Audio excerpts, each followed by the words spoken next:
Здравствуйте, с вами Наталья Чуйко. У нас в гостях Аллан Пиз, человек-легенда, автор 18 книг-бестселлеров, которые проданы во всем мире и переизданы не один раз. Человек, известный во всем мире как мистер язык телодвижений.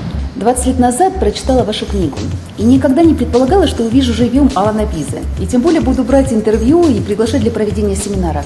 Мы очень рады, что вы сегодня у нас на Северном Кавказе, в Пятигорске. Я знаю из вашей биографии, что первый свой миллион вы заработали в 21 год. Как вам это удалось? Какие навыки вам для этого нужны были? Well, you need a couple of things. You need a system for turning $1,000 into $2,000. Во-первых, я знал систему.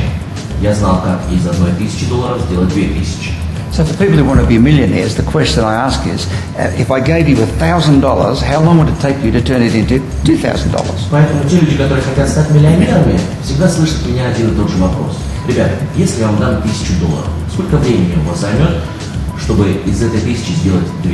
So when you get the 2,000, you do exactly the same thing again, but you do it twice as big or twice as often. Потому что если ты с 1000 смог заработать 2000, то потом ты используешь ту же самую систему уже с 2000, которые у тебя есть. Единственное, что ты делаешь это, может быть, чаще и с более громадными суммами. So for example, if I had $1,000 worth of books and I bought them for $5, if I could sell them for $10 and do it in a month, I could turn 1,000 into 2,000, as a simple example. Например, если бы у меня были книги на $1000, каждая из них стоила по $5, и я бы сумел продать их по $10 за каждую, ну, соответственно, я бы заработал $2000. So now I turn my 2 into 4, and then the 4 goes into 8. Затем из 2000 я зарабатываю 4000, а потом 4000 превращаю в 8000. Doing exactly the same thing, just doing it twice as big or twice as often each time. Делаю то же самое, те же самые операции, но делаю это в 2 раза чаще или в 2 раза больше.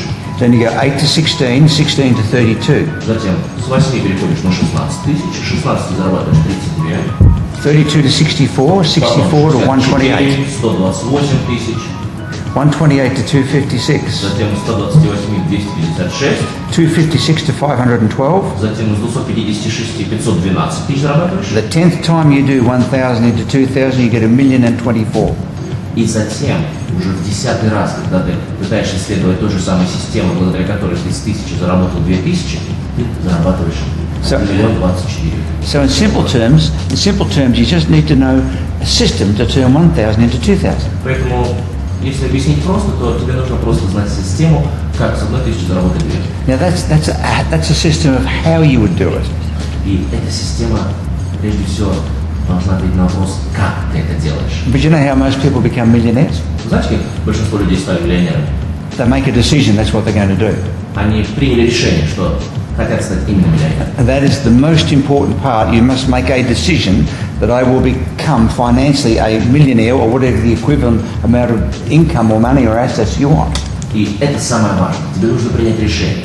Например, стать миллионером, либо принять решение заработать такое количество денег, которое позволит тебе быть независимым. And most people think of $1 million, which is not a lot of money these days. Maybe 10 million is a bigger objective. И опять же, многие люди, когда думают о миллионе, хотя на самом деле $1 миллион сейчас не такие большие деньги, как раньше, 10 миллионов – это более существенная сумма. But most people think, well, that's too much money. I don't know how I do it, so they don't do anything, and they don't set the goal to become wealthy.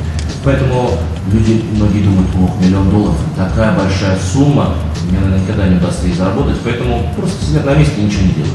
So the first rule of success is never decide how you'll do something, decide what you're going to do. Поэтому самое главное, не решай то, как ты это будешь делать. Прежде всего, прими решение, что ты будешь делать. And as soon as you set it as a clear goal, the way to do it, the how, will begin to appear. И как только ты принял решение, поставил перед собой четкую цель, тогда то, как ты достигнешь эту цель, решение появится сами собой. То есть вы сейчас говорите о постановке целей. Одна из ваших книг как раз об этом. It's true, yeah. It's the first book of this type that I've written that deals with goals, how to decide what you want, then how to go about getting it and fulfilling that goal. Абсолютно верно, да. Это вообще первая книга, которую я написал, которая посвящена именно целеполаганию, и она отвечает на вопросы, как принять решение, как поставить цель и как ее достигнуть. И все же люди знают вас как мистер язык телодвижений. И я бы хотела задать несколько вопросов именно по этой теме. Наши клиенты занимаются продажами. Как можно понять, правильно или неправильно человек ведет переговоры? Well, the first thing is to understand that body language makes up 60 to 80% of all the messages sent between two people in a face-to-face situation. Во-первых, нужно понять, что язык невербальной коммуникации передает от 60 до 80% информации при личном общении. So body language shows your emotions. It shows how you're feeling about something. Язык телодвижений показывает то, что ты чувствуешь, показывает твои эмоции. So the art of reading body language, Natasha, is to look at the person's attitude, their feelings, and compare it to what you hear them saying in a face-to-face interview. Поэтому секрет овладения искусством языка телодвижения — это прежде всего внимательно смотреть на своего собеседника, пытаться понять его эмоции, пытаться понять его отношения и сопоставить это с тем, что ты слышишь. Because most people, when they're not being sincere or genuine, there are contradictions between what their body says and what their words say. Потому что если кто-то ведет себя неискренне или говорит что-то, какую-то неправду, то их язык телодвижений будет всегда конфликтовать с их словами. So, for example, they're saying, yes, yes, yes, it's a great idea. You can count on my support. Да, отличная идея. And they're shaking their head side to side. Or you'll see the opposite, where they're nodding their head but saying no. Или то же самое, когда они головой кивают, но говорят нет. I did not have sex with that woman. Не, я сексом с этой Bill Clinton's famous line. А скажите, пожалуйста, Аллан, вот ваши книги, они очень доступно написаны и даже проиллюстрированы разными картинками, жестами, да? И очень легко заниматься по ним. А скажите, пожалуйста, учитываете ли вы ментальность? Одни и те же жесты, они могут обозначать разное для русских, немцев, англичан? Или все-таки каждый жест трактуется одинаково, независимо от ментальности? The basic body language signals are the same for virtually all cultures. Вы знаете, основные телодвижения, они на самом деле идентичны для практически всех людей. In fact, I studied 3 ancient cultures who have never seen any other Western or European culture. И я, например, изучал 3 античные культуры. And they have the same basic body language meanings and gestures that we have, whether we're Russians or Australians. И вы знаете, у них были те же самые телодвижения, как и у нас, например, как у австралийцев, у русских. And that's because body language is a reflection of emotions, and emotions are the same in every culture. Это потому что телодвижения всегда выражают твои эмоции. А эмоции у всех культур, у каждой культуры одинаковые. Like all cultures feel the same feelings for love, happiness, sadness, grief, sorrow, joy. Неважно какой ты национальности, ты одинаково ощущаешь радость, счастье, любовь, горе, печаль. So, for example, all cultures, if they don't feel comfortable or don't like somebody, they're likely to sit back and cross their arms. Поэтому, например, во всех культурах, если тебе неловко с кем-то общаться, ты всегда откидываешься назад и перекрещиваешь на груди руки. And primitive cultures do this too. И, вы знаете, даже в малоразвитых культурах. Monkeys and chimpanzees do it too. Да.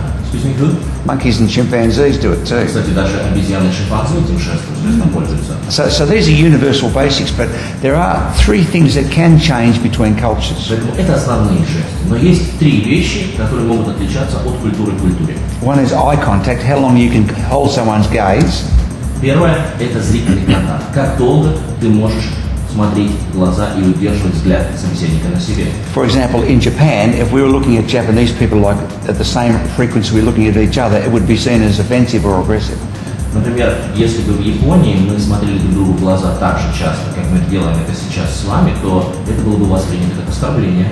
Whereas in Russia it feels perfectly normal. А в России это абсолютно нормально. The second thing is touch. How often you can touch, where you can touch, or if you can touch. То же самое касается и прикосновений. Как часто можно касаться своего собеседника? Now, if you go to Italy or и вообще можно ли прикасаться к своему собеседнику? If you go to Italy or France, you can see the difference where they touch you and handle you all the time, and it's perfectly normal. Например, в Италию и во Францию поедешь, они там тебя постоянно трогают, и для них это нормально. So Russians who go to those countries are always like this. В России там все время оттряхивается такое ощущение от тебя, пытается противиться твоим прикосновениям. And the third thing is space, how far away you can stand. И третья вещь – это пространство между собеседниками. Как далеко, насколько далеко тебе нужно находиться от собеседника. But most cultures have usually one thing about them that is a bit peculiar that most others don't have. И, конечно же, в каждой культуре есть что-то, что отличает ее от других культур. And you know what it is in Russia? И вы знаете, что в России это? Что? Вот. Watch. Внимание, смотри. Happiness. Это счастье. Sadness. это горе, excited. это восторг. I call this the Soviet face. Вы знаете, я называю это советское лицо. It's a hangover from communist era, И это то, что пришло к нам с коммунистической эпохи. where people didn't smile in that area because you were seen not to be serious about life.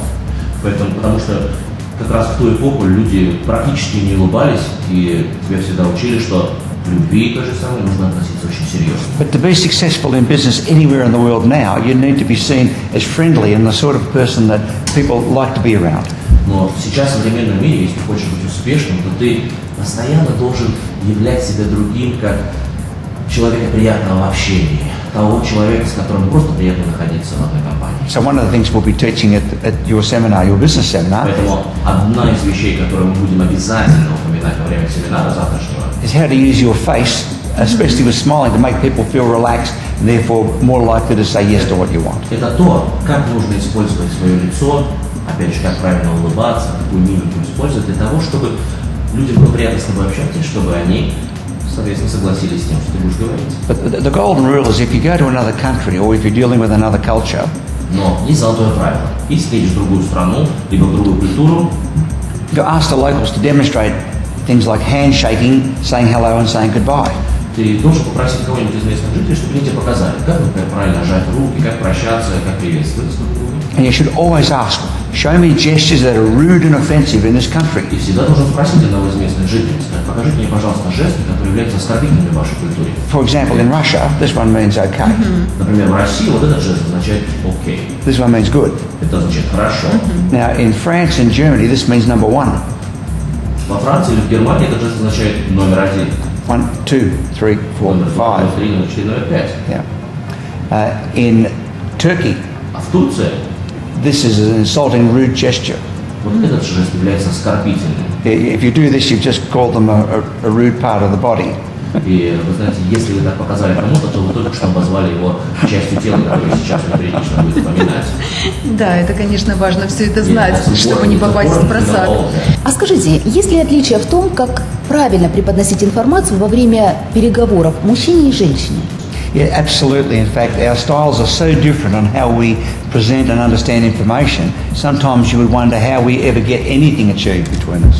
Конечно, на самом деле такая большая разница существует. И, знаете, иногда даже задают вопрос, как вообще мужчина и женщина могут о чем-то договориться. So there's a couple of very simple rules to stick by. Но опять же, есть пара простых правил, по которым нужно придерживаться. And these are based on what brain scans show us of how male and female brains operate. И здесь, опять же, мы должны воспользоваться научными исследованиями в плане того, как оперирует мужской и женский мозг. Now, in simple terms, female brains have the ability to multitrack, that is, do several unrelated things at the one time. Опять же, например, женщины, они очень многофункциональны, они могут заниматься одновременно абсолютно разными делами. Whereas most male brains don't do this. They do one thing at a time, they do it very well, but only one thing. У мужчин все наоборот, они могут фокусироваться только на одном деле, делают это очень хорошо, но тем не менее только одно. So if you're a woman presenting a negotiation to a male, Поэтому, например, вы женщина, и вы пытаетесь представить какую-то информацию своему оппоненту, который мужчина, you give him one thing at a time. то вы должны все делать последовательно, то есть You дать ему один отрывок информации одновременно. You make one point, then stop. То есть вы изложили какую-то информацию, He knows that's one point. и укажите, знаете, вот это вот пункт первый, Because this is how men present to other men. потому что именно так мужчины представляют информацию другим мужчинам. Now the brain scans show when a man is talking, his hearing is switched off. Вы знаете, есть такое доказано научно, что когда мужчина говорит, то его слух выключается. So if he's talking, he theoretically can't hear anything. То есть, поэтому теоретически, когда он говорит, то он, в принципе, не слышит, что ему говорят. Whereas women's brains are shown to be able to speak and listen at the same В то time. время как женщины, согласно научным исследованиям, они и говорят, и слышат одновременно. And you can do it on several unrelated things. И могут заниматься абсолютно не связанными делами одновременно. Знаете, русские женщины, они одновременно могут говорить по телефону, кормить ребенка, готовить еду, стирать, убирать. Это все одновременно. The Russian women, they can simultaneously talk on the phone, feed the baby, clean, cook, Все в одно время. different tasks. Well, if you put this into a business context, it means she starts talking about the first point and then starts talking about the second point as part of the first point.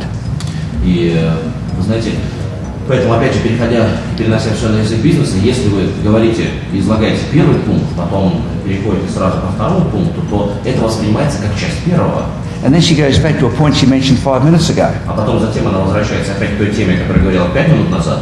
Now, male brains think in a logical one thing at a time sequence. И вы должны помнить, что мужской мозг, он оперирует и концентрируется на одной вещи одновременно. So if a woman's multi-tracked in negotiation, Поэтому если женщина просто распыляется в переговорах, any women who are listening realise that she's talking about 3 different things. если ее будет слушать женщина, то она поймет, что она говорит о 3 разных вещах. You give the guy one thing at a time, Поэтому опять же, если вы говорите с мужчиной, последовательно, пункт за пунктом. and if he's talking, you mustn't speak because he can't speak and listen at the same time. И в то же время, если он говорит, то вам не нужно говорить одновременно, потому что он не может и слушать, и говорить. Аллан, вы занимались вопросами коммуникации, бизнеса, язык телодвижения, а потом переключились на отношения мужчины и женщины. Как это произошло? Well, it's an interesting start. Barbara and I wrote that joint book for ourselves. Вы знаете, очень интересный вопрос. Когда я написал книгу, посвященную этой проблеме, я писал ее для нас. We'd been married for 3 years at the time. Потому что в то время мы как раз уже 3 года состояли в браке. And it was like a Hollywood movie. И для нас это был просто как голливудский блокбастер. Titanic.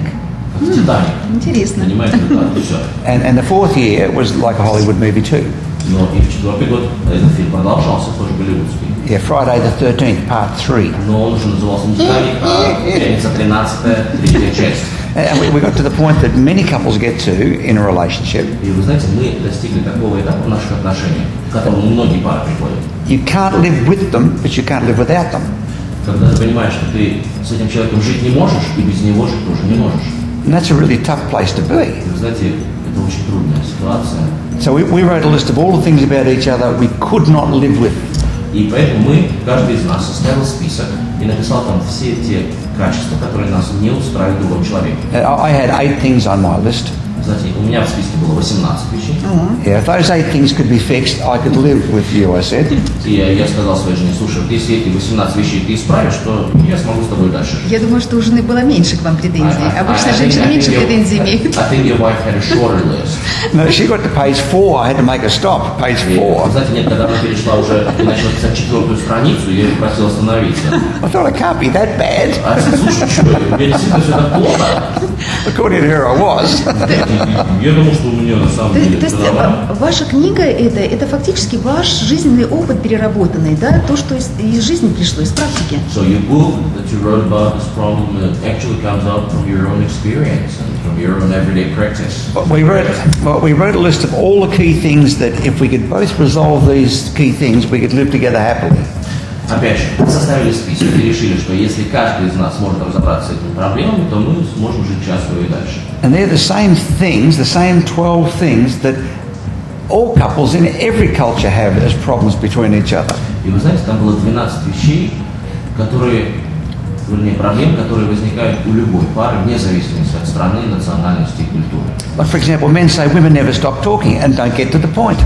Например, мужчины говорят, знаете, женщины говорят все время и никогда не говорят по делу. Women complain, he won't let me have my opinion, he's always telling me what to do, he's solving problems. В то же время, как женщины говорят, вот мой муж мне все время говорит, что мне нужно делать, никогда меня не выслушивает. Women say he's a sex maniac. Женщины говорят, слушай, он какой-то маньяк сексуальный. He said she's frigid. Мужчины говорят, слушай, она опять фривидная. Neither of them started that way at the relationship, but somehow that's their perception after a year or two. Опять же, когда их отношения начинались, таких проблем вроде бы не возникало, но по прошествии некоторого времени они появились. And if you put these things in the business context, it's disastrous if you don't have a plan to manage and convince and persuade the opposite sex. И опять же, если это перевести в бизнес-контекст, то тебя могут постигнуть очень большие неудачи, если ты не будешь готов разрешить эти проблемы с противоположным полом. So that book came out in 56 languages, sold 13 million copies. It was a huge seller. Went into a movie and became about 20 television series. И эта книга была переведена на 56 языков, 30 миллионов копий было продано, был снят фильм по мотивам этой книги, переведено в несколько языков, опять же, несколько ток-шоу появились. Аллан, перед семинаром мы проводили такой опрос в социальных сетях, предлагали нашим клиентам задать вам интересные вопросы, и за лучший вопрос мы предложили подарить им книгу вашу Да? Язык телодвижений с вашей подписью, с вашим автографом. И вот вопрос, который я сейчас задам, он был из этого опроса. Prior to the seminar, Allan, we had a survey in social media network, and we asked people to pose questions to you. And so I'd like to ask you one of those questions. And the best question that you're going to hear is going to be awarded with your book, signed by you. Okay. Хорошо. И один из вопросов звучал так. Ваша жена, вы упоминаете в своих книгах, что ваша жена вдохновляет вас на написание книг и помогает с написанием книг. Какая из написанных книг наиболее ценна для вас? You said in one of your interviews or in one of your books that your wife inspires you to write. She helps you to write. So tell me please, which of the books that you have written is the dearest to you, the most important to you? Наиболее ценная. Yeah, well, Most valuable? yeah, Body Language is the most well-known book, Yes. Опять же, язык телодвижения — это самая знаменитая книга. even though it's not the biggest seller. Хотя, вы знаете, не так уж и много только продалось.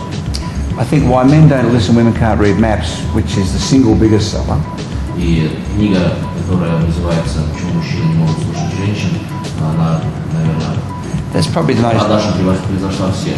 that would be the most dear book because it instantly changed the lives of tens of millions of people very quickly. И, наверное, вот эта книга самая ценная для меня, потому что она так быстро поменяла жизни многих людей. So it had a snowballing effect very quickly. It certainly far greater than anything we ever anticipated. И, опять же, не ожидали такого успеха, и «Снежный ком» настолько быстро нарос, и эффект был поразительный. We thought it would do very well, but it was a ballistic book. It was Ну, gigantic. мы, конечно, надеялись, но это было настолько стремительно, что And that's the thing about writing books too, is that we write the books because one, we decide we will write books and we will write bestsellers. That's the goal. И опять же, вот что касается написания книг, то прежде всего мы принимаем решение, что, во-первых, мы напишем книгу, мы напишем бестселлер. Your bestsellers don't happen by accident. You've got to decide, I will write a bestseller. Опять же, бестселлеры, они не становятся бестселлерами случайно. Ты должен решить, я напишу бестселлер. It doesn't matter how, you just decide that's what you'll do. И неважно как, просто важно, что ты принял решение, что это именно бестселлер. Ну, наверняка у вас есть какая-то технология написания бестселлера, потому что все ваши книги, они становятся бестселлерами. Что это за секрет такой? Still, you probably have some secret technologies on how to write bestsellers, because all of your books are bestsellers. So, what's your secret? Well, we use a three-part formula. Опять же, есть у нас формула, которая состоит из 3 частей. We have hard science and research, which I write and research most of that. Первое – это наука и научное исследование, и это то, чем занимаюсь я. And that appeals to men. И это очень важно и очень нравится мужским, вернее, читателям мужского пола. We have real-life stories of what really happens between people. У нас также в книгах всегда есть история, основанная на реальной жизни, и это тоже очень нравится. And women love this. И это особенно нравится женщинам. And then we make the whole thing funny. И третье – это то, что все, что вы читаете, на самом деле смешно. So science, real stories and humor is a combination that works really well with all of it. Поэтому формула, состоящая из 3 частей, звучит так. Наука, реальные истории, юмор. And same with the seminars too. We make people laugh like crazy, so they come next time. То же самое, что на семинарах. Я пытаюсь всегда рассмешить людей, что смеются и на животы надрывают. Да, действительно, ваши книги популярны, и ваши семинары тоже известны. Но людей интересуют не только семинары, интересует личная жизнь. Могу ли я задать вам вопросы о личной жизни? Yeah, yes, your books and seminars are all great and funny, but besides that, people are also interested in your personal life. Can I ask you some questions concerning your personal life? Один из наших клиентов спросил, имеет ли Аллан Пиз детей. One of our customers asked if you have any children. I have 6 children, 3 sons, 3 daughters. 6 У меня детей. 6 детей, And I 3 сына, 3 дочери. Здорово. Yeah, I have 9 grandchildren. У меня 9 внуков. And so my children, the eldest is 41 Самому младшему, and the youngest is 6. самому младшему из моих детей 6, самому старшему 41 год. I'm surrounded by small people. Поэтому я всегда It's really cool. It's really cool. Это, знаете, классно. А скажите, Аллан, вот, если спрашивать о ваших планах на будущее, я уверена, что их много. А есть ли у вас какая-то мечта? Okay, if I ask you about your plans for the future, I'm sure you have many of those, but do you have any dream? I have continual dreams, lists of dreams. Знаете, у меня много, на самом деле, мечтаний, у меня есть такие мечты, которые не перестают существовать.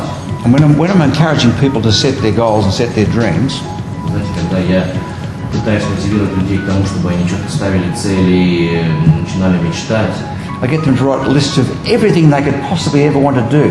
я прошу их составить список и написать все, что они хотели бы сделать. Просто все подряд. And there's always going to be one big goal ahead of the rest. И, вы знаете, всегда в этом списке вырисовывается какая-то одна большая цель. But by having a list of lots of different small things, you get in the habit of setting goals and achieving them. Ну, вы знаете, когда ты ставишь даже какие-то маленькие цели, то ты приобретаешь привычки уже, и ты не перестаешь что делать. And I've done this all my life. Я всю жизнь этим занимаюсь. Yes, so I'm a surfing champion, for example. Вы знаете, я, например, чемпион по серфингу. I'm a skateboarding champion. Я чемпион по скейтборду. Yeah, I have a black belt in martial arts. У меня есть черный пояс по восточному единоборству. I play all instruments and I can write and record my own music. Знаете, я играю практически на всех инструментах. Могу And написать. I can tap dance. Я даже могу чечетку танцевать. Not very well, Не очень хорошо. but I can do it, but I don't want to do it anymore. Да, ну умею. Не буду больше. Мы не будем вас спросить здесь? Или... Мы на dance here. Мы верим. We trust you. Аллан, скажите, пожалуйста, вот все, кто вас знают, говорят, что это невероятно энергичный человек с невероятной харизмой и энергетикой. Как вам удается быть энергичным всегда? You know, Allan, everybody who knows you, they say you're a person of immense energy. And you're so energetic. So what's the source of your energy? Where do you get that? Well, energy comes from setting clearly defined goals that you would really like to achieve. Ну, опять же, я черпаю свой источник из целеполагания. Я ставлю четкие цели, и четко понимаю, что я хочу достичь. So you're here today, Например, вот здесь я. and your goal is to go here. И у тебя есть цель, чтобы дойти вот до туда. And that goal might be to be a millionaire, or to learn tap dancing, or to И be не важно, какая-то цель. karate expert. Научиться танцевать чечетку, либо стать экспертом в карате. And when you set a clearly defined goal, you immediately become motivated by seeing the end results of that goal. И вы знаете, как только ты ставишь четкую цель, у тебя сразу появляется мотивация, чтобы ее достичь. And so if obstacles jump in front of you, which they do and they will, И если у тебя на пути появляются какие-то препятствия, они всегда появляются, it's not such a big deal. You will learn how to get around them, jump over them, go under them. для тебя это больше не проблема. Ты научишься их обходить, либо перепрыгивать, их переползать, не важно. But if you don't have a clearly defined goal and something jumps in front of you, people just stop still. А если у тебя нет четкой цели, и вдруг что-то на пути у тебя возникло, то, знаете, большинство людей просто останавливаются и все, дальше не идут. So I'm constantly thinking of new things I can and will do. So for example, when I leave Russia this time, И поэтому я постоянно думаю о том, какие цели буду ставить, о том, что я хочу достичь. И вот, например, для примера, я недавно был в России I joined a jiu-jitsu class. и записался в секцию по джиу-джитсу. Интересно. Interesting. Yeah, I'm going to be the oldest guy in the club. И вы знаете, я в секции был самым старым. But I can't wait. They'll be throwing me around that room, but it's great, good for my health. Но, тем не менее, не могу дождаться своей первой тренировки. Я понимаю, что меня там будут бросать, швырять по всему залу, но мне хочется это испытать. This year I'm going to learn how to speak Russian. В этом году я поставил цель научиться говорить по-русски. Ух ты, I spend so much time here that Времени провожу здесь. it makes sense. И это разумно. I mean, I can do the basics of, до свидания, добрый вечер, доброе утро, спасибо. I do the basics, but that's not enough. Есть основные фразы, я уже там знаю, но этого недостаточно. Хорошее произношение. Yeah, pretty good. Okay. А сколько языков знаете? Совсем недавно я купил, кстати, дом во Франции. How many languages do you know? I speak English poorly, Я слабовато говорю на английском. and I speak some basics in about 8 different languages, but not very well. И на таком начальном уровне говорю на 8 языках. Не очень хорошо говорю. And I speak good French and soon Russian. И я очень хорошо говорю по-французски и по-русски. Аллан, я знаю, что вы увлекаетесь музыкой Allan, I know you're interested in music. и даже играете на инструменте. And you even Что play это? some instruments. Что это за инструмент? What kind of instrument is that? Well, when I was 19 years old, I played lead guitar in a rock and roll band. Вы знаете, я когда мне было 19 лет, я играл в рок-ансамбле и был ведущим гитаристом. That's a long time ago. Да, это было. You weren't even born then, Natasha. Вы, по-моему, еще даже не родились. And my goal at the time was to become a famous rock and roll guitarist and travel the world. Но в то время я мечтал быть всемирно известным гитаристом, путешествует по всему миру. But goals can get sidetracked. Но вы знаете, цели могут как-то уйти с пути. I got sidetracked by 6 children. И вы знаете, мое достижение цели прервали 6 детей. So all I did was delay the timeline that I would do it. So now I started again at 60, playing rock and roll in a Но rock band. опять же, я эту цель из виду не потерял, просто ее достижение отложилось на некоторое время, и вот сейчас, в 60 лет, я опять к этому стремлюсь. So I decided by age 65 I'll be able to play all instruments, write all my own music and record all my own music. Поэтому я решил для себя, что в 65 лет я буду играть на всех инструментах, я смогу писать музыку и записывать ее. So about every 5 to 10 years I learned to play a new instrument. Поэтому каждые 5 или 10 лет я учился играть на каком-то новом инструменте. I started piano at 45. В 45 я начал учиться играть на I фортепиано. started drums at 55. 55 на барабанах. I started saxophone at 60. В 60 на саксофоне. Это невероятно. Unbelievable. I started the harmonica when I was 30. Губной гармошкой начал заниматься. And I played the lead rhythm and bass guitars. И еще я научился играть на бас-гитаре. Then I taught myself how to write music and how to record. Затем я научился писать музыку и записывать ее. And now I built 2 music studios, 2 rock and roll А studios. теперь я построил 2 музыкальные студии рок-н-ролльные. So in Australia I have a large rock and roll complex that records big rock bands. Поэтому в Австралии у меня есть громадный звукозаписывающий комплекс, где записываются очень It was really just a hobby that got out of control. Ну, вы знаете, такое хобби, которое просто вырвалось наружу, уже не контролируемое. That's true. In fact, Barbara and I grow 70% of our entire diet on our property in Australia. We have a hothouse which is watered by spring water.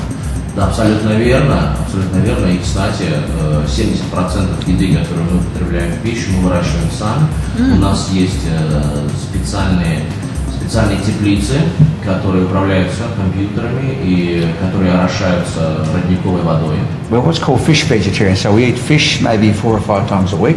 Но помимо того, что я вегетарианец, я все-таки ем рыбу. Где-то Only 4-5 раз в неделю я ем рыбу. Only large fish, 1 metre or bigger. Ну, знаете, я такую большую рыбу люблю. Ну, They размер где-то have метр. less pollutants in them. И как бы у них меньше различных вредных веществ. I mean, small fish eat near the coast, so they eat all the rubbish that gets dumped in the water. Да, потому что крупная рыба кормится в глубине, там, где вода более чистая, а мелкая рыба, она около берега кормится. They eat a lot of raw food.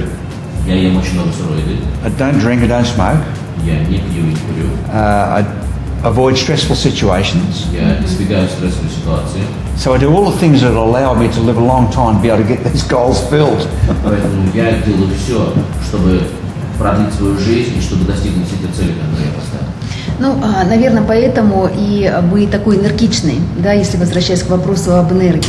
Maybe that's why you're so energetic. That's coming back to the question about the energy. И мы надеемся тоже подзарядиться от вас энергией завтра на семинаре. We hope to get some of your energy also. Well, that's the secret is you must have a reason to get out of bed every day or you won't. Знаете, вот в этом-то весь и секрет. У тебя должна быть причина, чтобы становиться лучше каждый день. Иначе ты просто не станешь лучше. And if you're older, if you don't have a reason to get out of bed, you'll die. It's that simple. Да, знаете, поэтому каждый день нужно искать причину, по которой тебе нужно вставать с постели и продолжать жить. И если когда ты уже там преклонного возраста такой причины нет, то ты просто умрешь. I don't see that as a good option. И, знаете, для меня это не самый лучший выбор.